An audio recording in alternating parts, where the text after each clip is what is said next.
There once was a time, before television, before motion pictures, before radio, before books. The greatest part of human existence was spent in such a time. And then, over the dying embers of the campfire, on a moonless night, we watched the stars.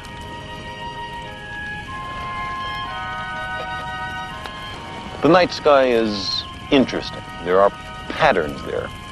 If you look closely, you can see pictures. One of the easiest constellations to recognize lies in the northern skies. In North America, it's called the Big Dipper.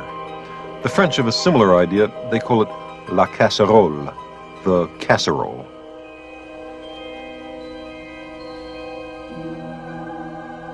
In medieval England, this same pattern of stars reminded people of a simple wooden plow.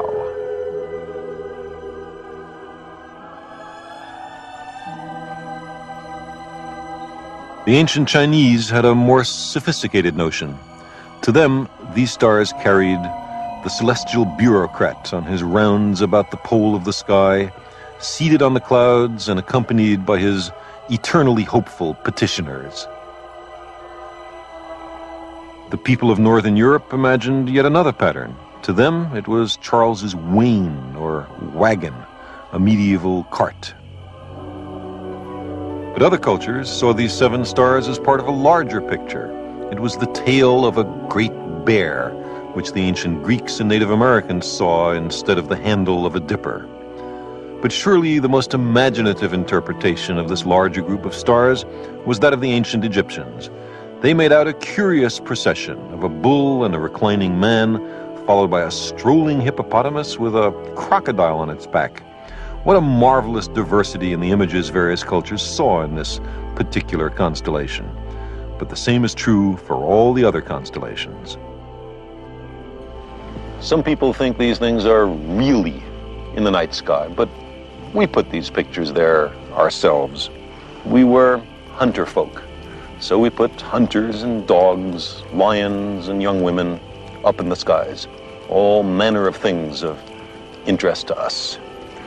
When 17th century European sailors first saw the southern skies, they put all sorts of things of 17th century interest up there, microscopes and telescopes, compasses and the sterns of ships. If the constellations had been named in the 20th century, I suppose we'd put their refrigerators and bicycles, rock stars, maybe even mushroom clouds. A new set of human hopes and fears placed among the stars. But there's more to the stars than just pictures. For example, stars always rise in the east and always set in the west, taking the whole night to cross the sky if they pass overhead. There are different constellations in different seasons. The same constellations always rise at, say, the beginning of autumn. It never happens that a new constellation suddenly appears out of the east, one that you never saw before. There's a regularity, a permanence, a predictability about the stars. In a way, they're almost comforting.